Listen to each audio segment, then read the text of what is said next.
Menachem. Okay, today is officially 42. Bais. But we're on Mem Aleph Amud Bais. 3/4 of the way down. 2/3 of the way down. Hey. Morning.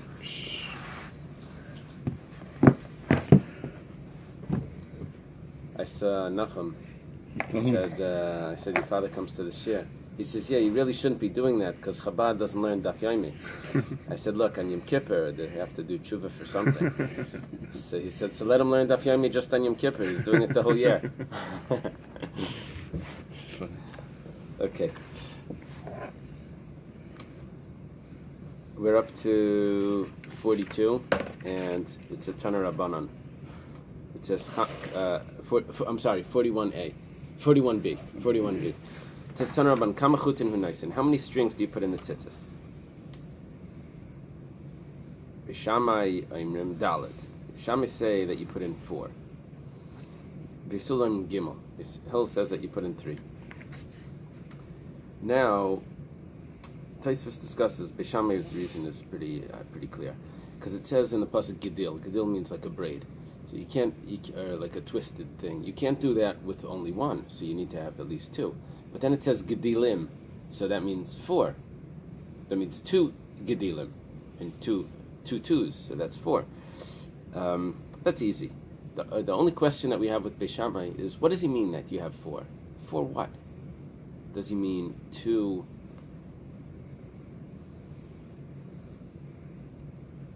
Does he mean 2? 2 white and 2 blue? Does he mean 4 white and 4 blue? Does he mean 4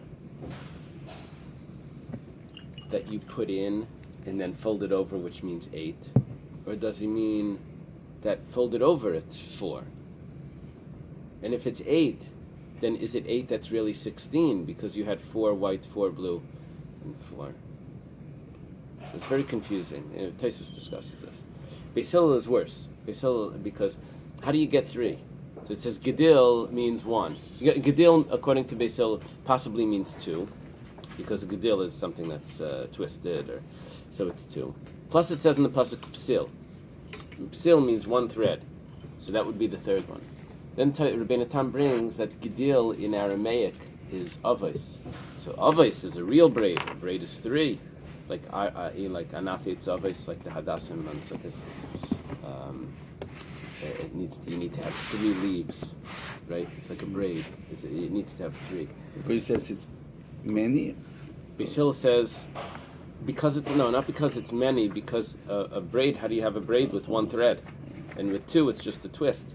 So 3 would be avos, would be a braid. Okay, the big question is, when we wear tzitzis today and we have 4 strings folded in half into 8, are we wearing 2 strings of the white plus 2 strings of the blue that we don't have, so we just replace it with white? Or are we wearing 4 strings of white and we don't have blue, so we don't have anything? They're supposed to be 4.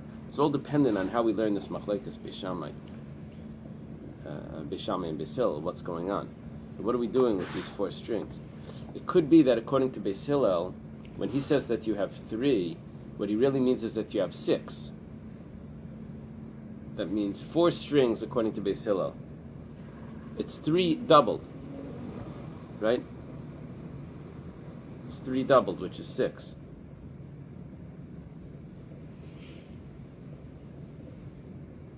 Possibly he means 1 string is blue. 1 string doubled is blue, and the 4 of them are white, and that's according to Beis Hillel, 4 white, and that's what we're doing. You follow that? It's just like there's so many options, and I'm just explaining this. Okay. There's a machlekes Beis Shammai and Beis Hillel about the strings. Okay, let's keep it simple. Beis Shammai says 4, Beis Hillel says 3. Kamatei mishleshes. How long should it be hanging down? Okay, so Machlekes Rashi and Tosfos, what the numbers we're going to be discussing here. Bishama Yomrim Daled, Beisil Gimel. But remember we said that it's 2/3 should be Strings. what's called anaf, just the strings, the spread out strings, and 1/3 should be the braided part.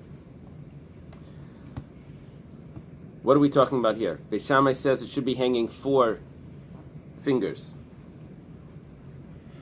width. And Beis Hillel says it should be 3. Are we talking about the third? Or are we talking about the 2/3?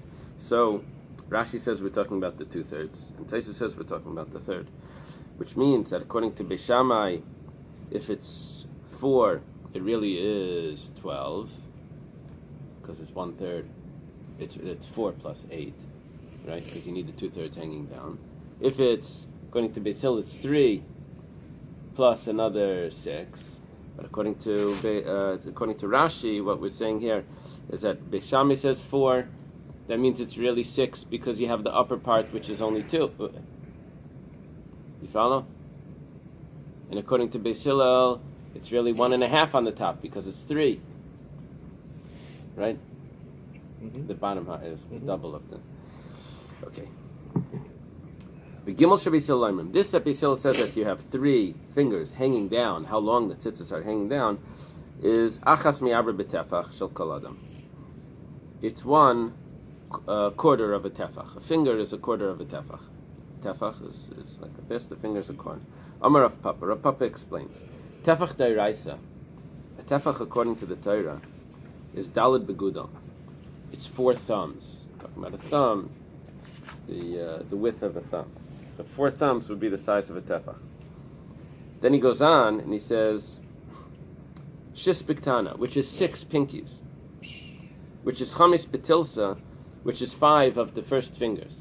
Now, why is the first finger called tilsa? Well, some say very nice because in between the thumb and the pinky you have 3 fingers in the middle, and all of them are basically the same size, so it doesn't matter which one. Tilsa means 3. Whatever the case is. Assuming some average thumb. It's not like Shaquille O'Neal's thumb. Yeah. Which is different on Yom Kippur. The size, the amount of liquid that you drink is the size of a cheekful. That goes according to each person. So, okay. Amar Rav Huna. Rav Huna summarizes everything that we learned. He says, but it's more Beis Shammai's. Daled b'teich daled and mishaleshes daled. Okay. You have to put 4 strings within 4 fingers of the corner, and it has to hang down 4 fingers. He added in 1 point, how far from the corner it's supposed to be. He said 4 fingers. Rabbi Yehuda Amar Gimel b'teich Gimel. Rabbi Yehuda says it's 3 fingers. It's 3 strings within 3 fingers of the corner, and it should hang down 3 fingers. Amar Rav Papa.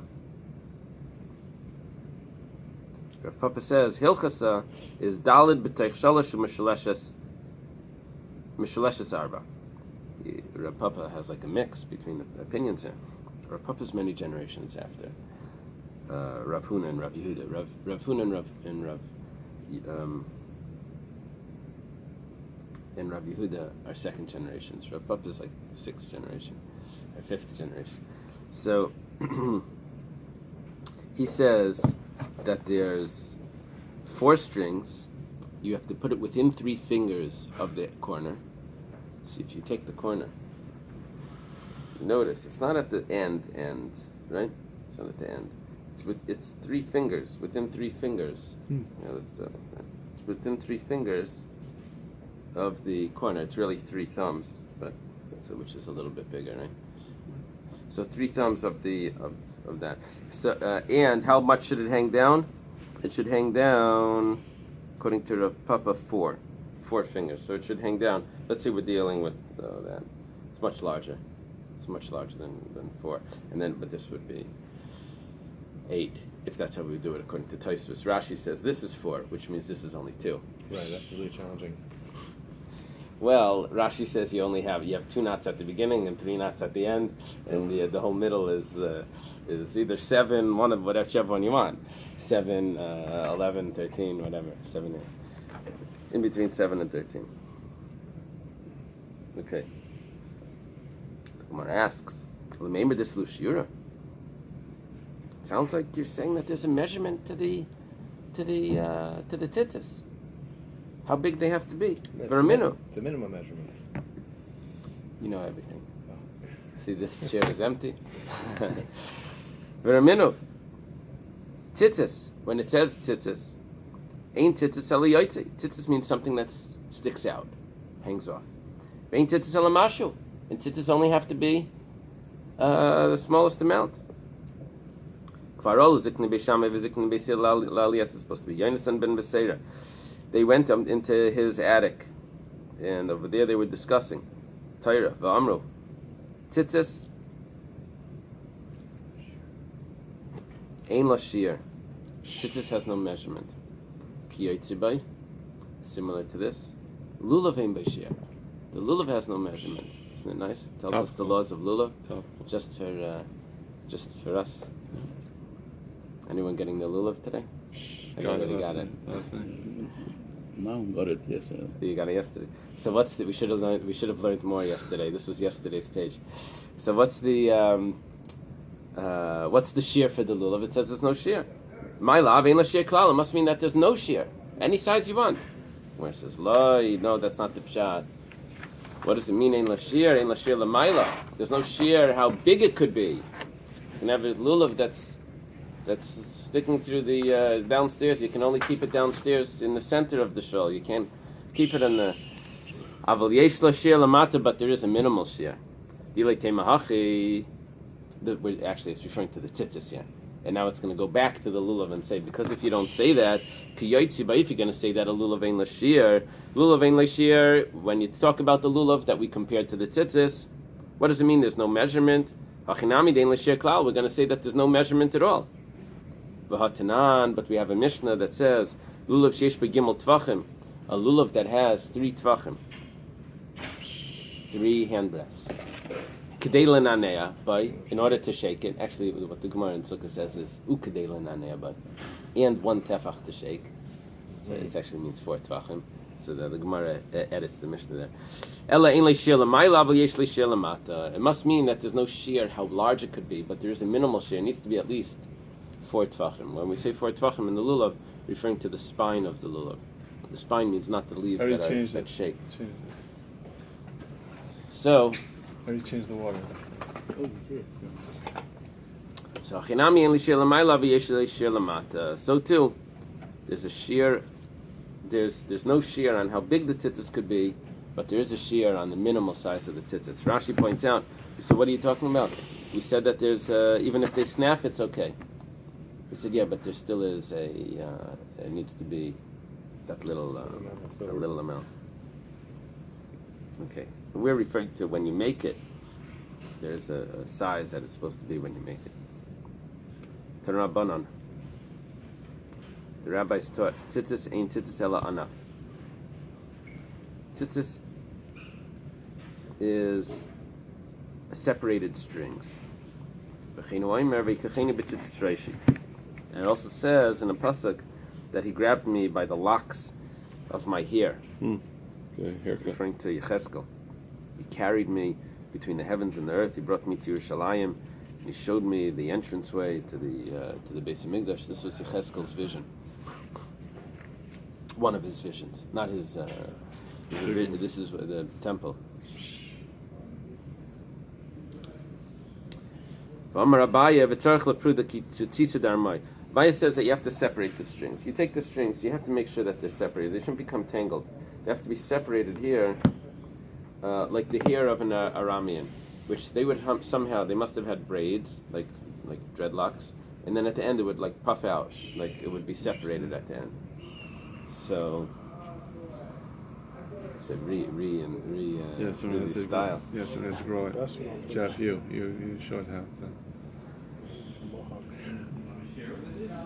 Tanarabana, and the rabbis taught.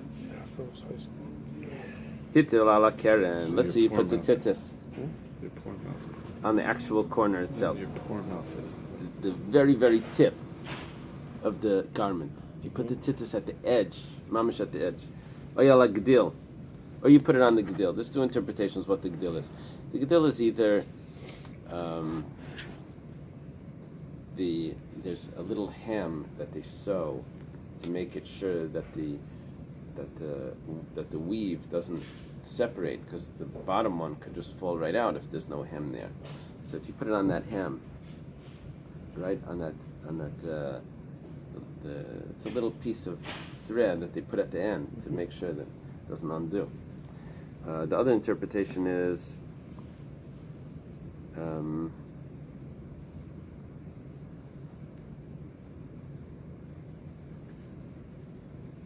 I guess it's the pieces of string that are sticking out from the weave. You know, when they cut it, there are strings that hang off. Those strings are so whatever it is, it's the very edge of the garment. So what's the halacha if you put it so close to the end or on the end? So it says kshera. However, Rabbi Elazar ben Yaakov paisel b'shteim. Rabbi Elazar ben Yaakov says they're both invalid. Whether you put it on the corner, whether you put it on the gedil, which is that hem, that stitch, it's puzzle. According to whom does it go, the statement of Rav Gidel in the name of Rav? The tzitzis need to bang or dripping on the corner.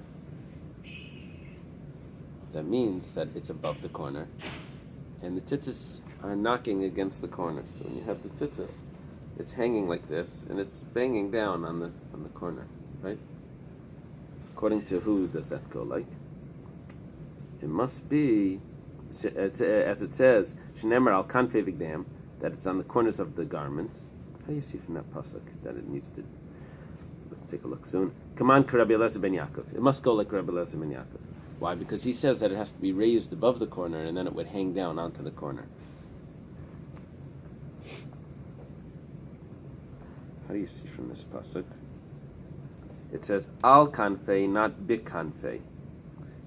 It's on the corner. That means it's above the corner. It's not in the corner. It's a gesund.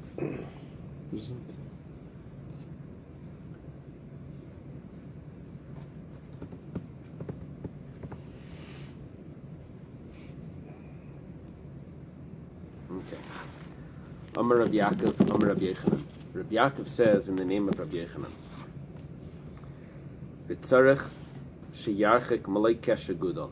You can't put it on the corner itself. You need to have one thumb away from the corner. Now when it says kesher gudal, that means not this way, it means this way. See Didn't we learn before it has to be dalit? we said within 4. Actually, Rav Papa said within 3, right? Rav Papa said within 3. Rabbi Yaakov says that it needs to be. Wait, Rabbi Yaakov says 4, whatever. There was a debate, 3, 4. Yeah, but then Rav Papa says Hilchasa, 4 strings b'teich shalish, within 3 fingers.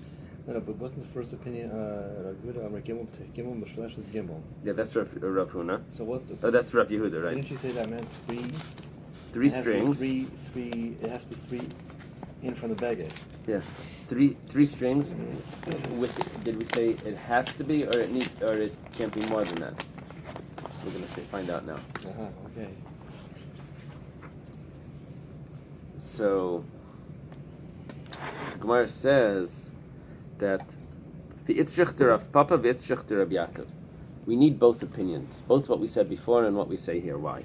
The Imid Rav Papa, because if we would just have what Rav Papa says, that you need to have removed from the Rav Papa was before, that it needs to be with 3 fingers in, right? Then Hava Mina Toich Gimel, it needs to be within 3. You can't move it more than 3 away from the corner. You can't have it all the way up in the center of the garment. The Kamad Mekarav Mali. And the closer you have it to the corner, the better it is.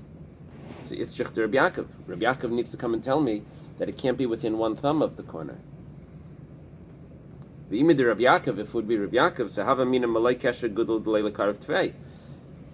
You shouldn't have it within 1 thumb. Become a derachik mali. But if you have it, the further away you have it, the better. And I have no limit to how far away it's going to be. So tzricha, so I need Rav Papa to tell me that no, basically it's within 1 thumb to 3 fingers. I need both of those statements. Okay. Ravina v'Rav Sama have a yasvi kamei Rav Ashi. Ravina and Rav Sama are sitting in front of Rav Ashi. Chazi Rav Sama lekarne de glima de Ravina de Sasar. Rav Sama notices that the corner of Ravina's garment is destroyed, which means either the tzitzis were pulled down towards the bottom of the garment, it's like ripped in so that it's very close to the edge, it's about to fall off, right? Very close to the edge. Or the opposite, or the garment was worn down up so the tzitzis are very close to the edge. Either the tzitzis were pulled down or the garment was worn up, just whatever it means. Ubatzar mimali kesher gudel. It was less than a thumb from the corner. So Amarlei, Rav Sama tells to Ravina, Leisavel Amar Lahad Rabbi Yaakov. You don't hold it for what Rabbi Yaakov says. Rabbi Yaakov says in the name of Rabbi Yochanan. It needs to be it needs to be more distant from the corner than 1 thumb. Amalei b'shas asiyatma. That's talking about when you make it. Now it's already been made. It's worn down. It's not a problem. Ichsif. Rav Sama gets ashamed. He didn't know that. Amalei Rav Ashi comforts him. He says, "Leitas giflach. It shouldn't be hard on you. Don't take it so hard. Chad minayu k'trei minan. One of them is like 2 of us. What's one of them? Rashi says that Ravina is from Eretz Yisrael, and the commentaries say the ear of Eretz Yisrael makes a person smart. So it takes 2 Babylonian scholars to be of the caliber of one Israeli scholar. So now the tech companies. Now, there's just one problem with this. Ravina's probably, from all the Gemaras that we know, is probably not from Eretz Yisrael. There's a problem here. So, some say a little different. Some say Chad Minayo means Ravina was from Pumbedisa. Rav Ashi and Rav Sama come from the south. Originally it was called Surat. Later in Rav Ashi's days it was called Masa Machsia. So he says one of them from Pumbedisa, where they were very sharp, is like 2 of us from Masa Machsia, which is the south near the Gulf, the Kuwait area. No. Okay. Ravacha Bar Yaakov, Rami Dalid. He would put 4 tzitzis in. However, he did it differently. Va'ayef lumeyaf. He would fold it over. Umayalu beglima, and then he would put it in the garment. Va'avik lumevak. Very interesting what he would do. He would make a loop. He would put in the folded. He would put it in folded already. Then he has a loop there. Then he would slide it through the loop. You follow? Mm-hmm. The way that when you pull it, it gets tighter, right? This would be a nice way of making tzitzis. Okay. Now, Kasavar Binan Tamnaya Beglima, he held that you need 8 strings in the garment, that it has to be put in 8. Not you put it in 4 and it folds over into 8. He folds it before. He puts it in 8. The way they explain this is that the same way it's in the garment, that's how it hangs down. So it needs to be 8 going through the hole. 8 going through the hole, not 4 going through the hole and then hanging down 8. So he wants, see, it's exactly the same amount going through the hole as coming down. Rav Yirmi Midifti Rami Tamnaya, Dinu Shitza, Rav Yirmi Midifti would put in 8, which becomes 16. because he would take 8 strings, he would fold them over into 16, and v'layavaklu, and he didn't loop it on its way down, he just wrapped it up. One of the strings must have been out, and he just wrapped it up. Okay. Mar Breder Ravina Avid Kedidan. Mar Breder Ravina did like we do.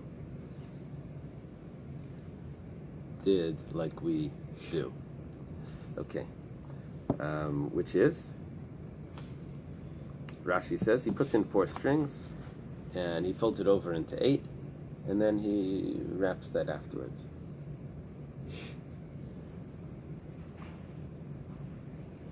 Rav Nachman, this is a very interesting Gemara. Very, very interesting Gemara. It's even relevant for us, for today. Rav Nachman, Ashkechila Ravada Barava, Rami Chute. Rav Nachman sees Ravada Barava is putting in strings.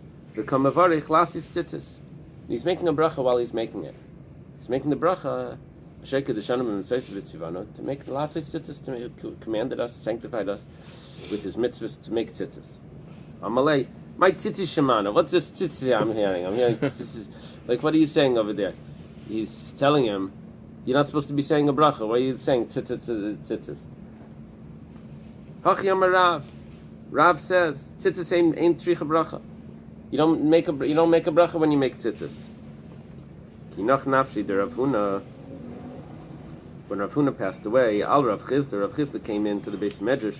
Lemir made the Rav ad Rav, to ask questions from Rav on Rav. It was a problem because Rav Huna was teaching in the class. Rav Chizda is a student, and the class was about a lost object of the teacher, the lost object of the father, who comes first. It was about the donkey load of the father, the donkey load of the teacher. Who do you help first, and all of that. So Rav Chizda asked Rav Huna, let's say there's a teacher that needs the student. And what it means needs the student is either because the student makes the teacher smarter, or that the teacher doesn't have another student. So do we say that the teacher has such a status that he's like so significant that he needs the student also?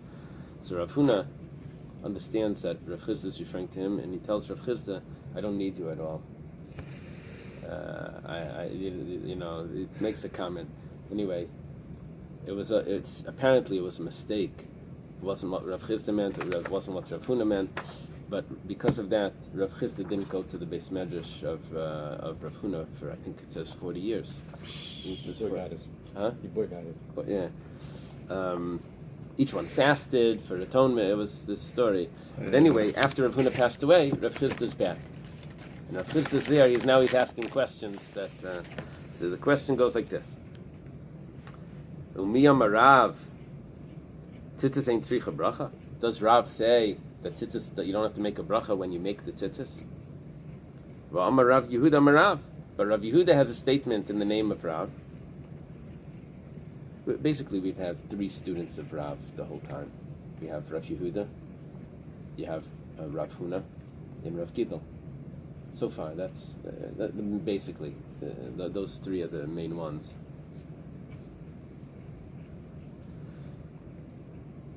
Minayin, and the statement of Rav Yehuda in the name of Rav is Minayin l'tzitzis b'ayvit kam shipsula. How do we know that tzitzis that a goy makes, a non-Jew makes tzitzis? How do we know that it's invalid? Shneimar dabral b'nei Yisrael, speak to the Jewish people vasulam tzitzis, and make tzitzis. B'nei Yisrael yasav le'av kacham. Jewish people make the tzitzis, right? That's how the portion of the paragraph starts. Speak to the Jewish people, make tzitzis.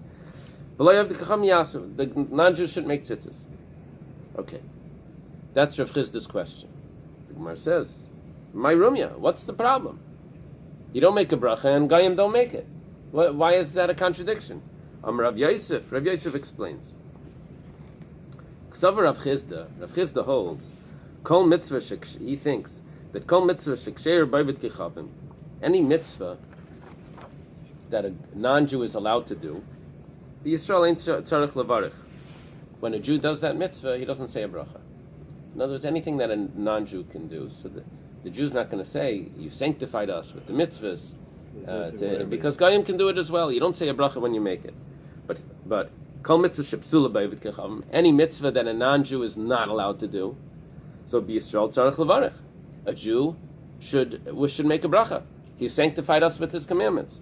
And therefore, since a non-Jew is not allowed to make tzitzis, as we have a statement of Rabbi Yehuda Marav, so therefore a Jew who makes it should make a bracha. It's a contradiction to what Rav Nachman said, that Rab says, that making tzitzis, you don't say a bracha when you make tzitzis.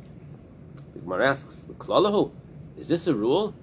That if a non-Jew does it, if a non-Jew is allowed to do it, then you don't say a bracha, and if only a Jew can do it, then you do say a bracha. Very mila, but what about circumcision? That a non-Jew is allowed to perform the circumcision. The Tanya started in a Bais, Yisrael, a city that doesn't have a Jewish doctor, but you do have two other doctors there. You have an Aramean doctor, and you have a Kuti. The Kuti are the people that were brought into the land after, in between the first and second temple. Ethiopians. Kuti. What is Kutha? I have no idea. I left my phone. No, I don't know if Kutha is. Kish is. Yeah. What is Nubia? I'm just I think saying Nubia is analogous to Ethiopia today, also, where they're no, importing it's people. place. It's still a place today? Nubia. South of Egypt. So they were brought into the land to settle it so that the wild animals shouldn't come in.